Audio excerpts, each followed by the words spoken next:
नमस्कार दोस्तों, कैसे हैं आप लोग। तो आज आज जानेंगे हेयर के बारे में। तो बहुत सारे हमने सीखे, बहुत सारी चीज़ें जाने स्टार्टिंग से। सैलून्स के बारे में, हाइजीन्स के बारे में और हाइजीन्स के बारे में और एनाटॉमी ऑफ सीजर्स सीजर्स के बारे में। तो हम लोग स्टार्टिंग से चलते आ रहे हैं। तो आज हम लोग चलेंगे कि हेयर क्या है। हेयर के बारे में पहले सीखते हैं कि हेयर है क्या, तभी तो हम हेयर के ऊपर काम कर सकते हैं ना। हेयर में होता क्या है।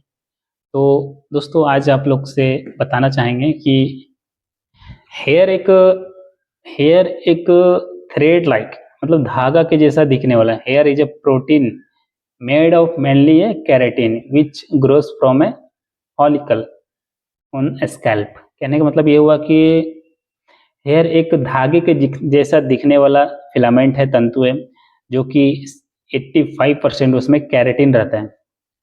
85% उसमें केराटिन रहता है, जो कि हमारे स्कैल्प के अंदर से ग्रो होता है, या तो स्किन के अंदर से ग्रो होता है। स्किन के फर्स्ट लेयर डर्मिस से ग्रो होता है, इसे हम हेयर बोलते हैं। अब बताइए, हेयर इंपॉर्टेंट क्यों है हमारे लिए, हेयर क्या जरूरी है। ठीक है, तो हेयर हमारे हेड पे नहीं भी रहेंगे तब भी हम जिंदा रह सकते हैं, लेकिन उसका इम्पोर्टेंट रोल क्या है हमारे बॉडी में। तो फर्स्ट ऑफ ऑल हम बता देंगे कि हेयर हमको किस किस चीज़ों से प्रोटेक्ट करता है। पहली बात तो हेयर हमको सनलाइट से प्रोटेक्ट करता है, मतलब कि यूवी रेस या तो फिर ज़्यादा हीट, उससे हमारे स्कैल्प को बचाता है। दूसरी बात, हमारे स्कैल्प को धूल मिट्टी से बचाता है। और तीसरी बात, हमारा टेम्परेचर को कंट्रोल में रखता है। सनलाइट की वजह से हमारा हेड को गर्म होने नहीं देता है, और हमारा ब्यूटी को भी बनाए रखता है। लगता है कि हम कुछ हैं देखने लायक, ऐसा लगता है हेयर के वजह से। और उम्मीद है कि आप लोग को बहुत अच्छे से समझ में आ गए हेयर के बारे में। और आगे नेक्स्ट वीडियो में चलते हैं कि हेयर का क्या क्या पार्ट्स है। ठीक है, फिजिकल कंपोजिशन ऑफ हेयर, मतलब कि हेयर का जो फिजिकली हेयर किन किन चीज़ों से बना हुआ है। तो पहला, physically hair is composed of protein called keratin. कहने का मतलब कि हेयर जो है ना, फिजिकली कैरेटीन से बना हुआ है। मतलब कि एक प्रोटीन का बना हुआ है जिसका नाम है कैरेटीन। ठीक है, इसको किस तरह से हम डिस्क्राइब कर सकते हैं, चलिए आगे चलते हैं। तो हमारे हेयर पे जो प्रोटीन है, जो कैरेटीन है, वो 80% है, मतलब कि 80% हमारे हेयर पे प्रोटीन है। और मॉइस्चर हमारा हेयर पे 15%, 15% मॉइस्चर है, जिसमें कि आपका ऑयल, वाटर, लिपिड, सीबम, ये सारा मॉइस्चर का ही काम है। इसके बारे में आगे में डिस्क्राइब करेंगे अच्छे से।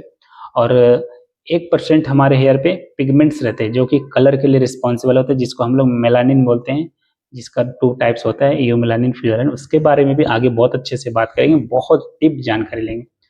और हमारा 4% जो होता है विटामिन एंड मिनरल्स, जिसमें vitamin A, vitamin B, iron, silica, biotin, zinc, ETC, ये सब सारे चीज होते हैं। तो ये सब सारे चीज की वजह से हमारे हेयर बने होते हैं। और इनके पीछे का जो केमिकल्स होता है, जिसका हम नाम आगे लेंगे, ये फिजिकल कंपोजिशन का, जो कि भौतिक इसका ऐसे संरचना होता है। और इसके अंदर जो केमिकल्स रहते हैं, वो केमिकली क्या क्या रहता है हेयर पे, मतलब कि केमिकली क्या क्या बना हुआ हेयर से, उसके बारे में जानेंगे आगे वीडियो में।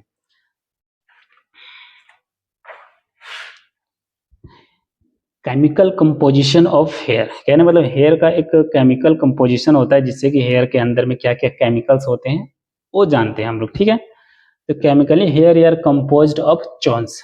चॉन्स का मतलब CHONS। सी मतलब कार्बन, H मतलब हाइड्रोजन, O मतलब ऑक्सीजन, N मतलब नाइट्रोजन, S मतलब sulphur. Carbon, hydrogen, oxygen, nitrogen, sulphur से मिलकर हेयर बने होते हैं। अब ये सारे दिखते कहाँ हैं, रहते कहाँ हैं, वो सारे जितने पहले फिजिकल के बारे में बात किए, ये फिजिकली हेयर किन किन चीज़ों से बना होता है, मॉइस्चर से, प्रोटीन से, कैरेटीन, प्रोटीन, जो भी है, मिनरल्स, विटामिन, उसी के अंदर में ये सब सारे केमिकल्स अवेलेबल होते हैं। और इन सब चीज़ों का कमी होने की वजह से हमारे हेयर को डैमेज, ड्राइनेस जो भी है आना चालू हो जाते हैं। और हम आर्टिफिशियली सब ये सब बाहर से इंसर्ट करते हेयर पे डालते हैं, तभी फिर हमारा हेयर रिपेयर होता है, जिसको हम लोग कैरेटीन, बोटॉक्स, नैनोप्लास्टिया के नाम से जानते हैं, और प्रोटीन ट्रीटमेंट के नाम से जानते हैं। ठीक है, तो जानते हैं कि इन सब चीज़ों का परसेंटेज क्या होता है। तो कार्बन हमारे हेयर पे जो है सबसे ज़्यादा होता है, 50% रहता है कार्बन, सबसे ज़्यादा। और हाइड्रोजन हमारे हेयर पे 6%। ऑक्सीजन 20% रहता है, नाइट्रोजन 17